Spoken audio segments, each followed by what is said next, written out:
Isang magandang araw ulit mga kakudkud ko dyan na mga subscribers. Maraming salamat ka pala sa inyo sa panonood lagi sa aking mga videos. At syempre ngayon naman ay ang ating panibagong video na ipapakita sa inyo. Ito ang kaarawan ng aking anak. Ito nga pala yung last September pa. At dahil nga medyo natagalan, kailangan na nating i-edit. Medyo na late na tayo, 'di ba? Pero okay lang yan. Kasi ang importante ay andito pa rin tayo. So maraming salamat sa inyo at syempre huwag kalilimutang mag-subscribe and click the notification bell para updated kayo sa mga susunod kong video. Ito nga pala ang simbahan dito sa bayan ng sa city ng Naga, dito sa amin sa Bicol. Ito yung nasa tapat ng plaza. Sa mga dumadaan dito, nakikita nyo naman yung malaking simbahan, 'di ba?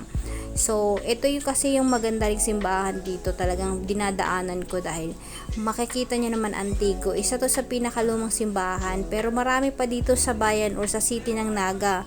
Ang daming simbahan, may cathedral, may basilica minori, kung saan talagang nakikita natin tuwing fiesta ng September. So, bago itong video na ito ay nauna na ito sa kaganapan ng September or Peña Francia Fiesta.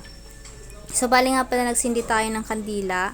Kailangan natin. So, syempre as Catholic, nagsisindi tayo and also to pray kahit ano yung mga petitions natin, kung ano man yung mga intentions. So, I do respect also sa ating mga kapatid na hindi Katoliko, but this is my real religion.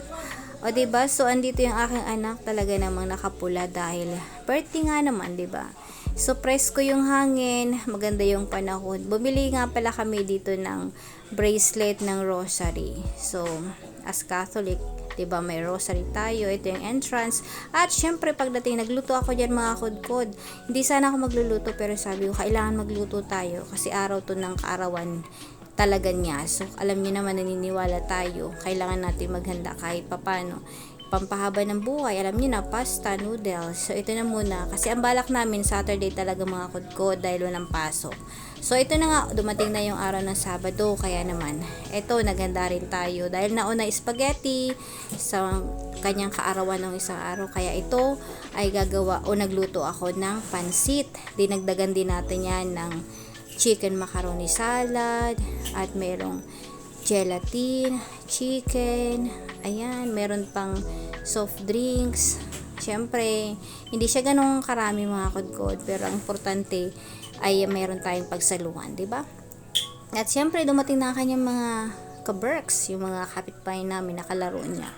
So, 'di ba, yun ang kasiyahan nila. Wag nating ipagkait mga kudkod dahil alam natin, pagbata, alam niyo, nakikita nila yan sa mga social media, nakikita nila yan kasi nanonood sila. So, minsan, naghahangad sila ng mas malaki or mas bongacious sa celebration. But anyway, kailangan natin i-explain sa kanila kung gaano ba naman kaimportante na magkasama, hindi lang yung material na bagay. So, sabi ko, kain ka nak ng matamis para mas maganda yung buhay, 'di ba? So, ganun lang.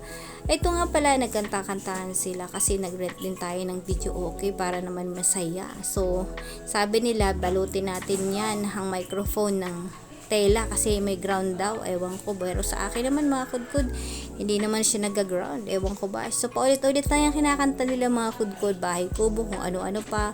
At ito nga pala yung gift ni Argos, nahuli siya kaya hindi napakita sa video, humabol, alam niya na may pasok yung nanay niya, at ito nagkantahan na. Thank you so much mga kudkod.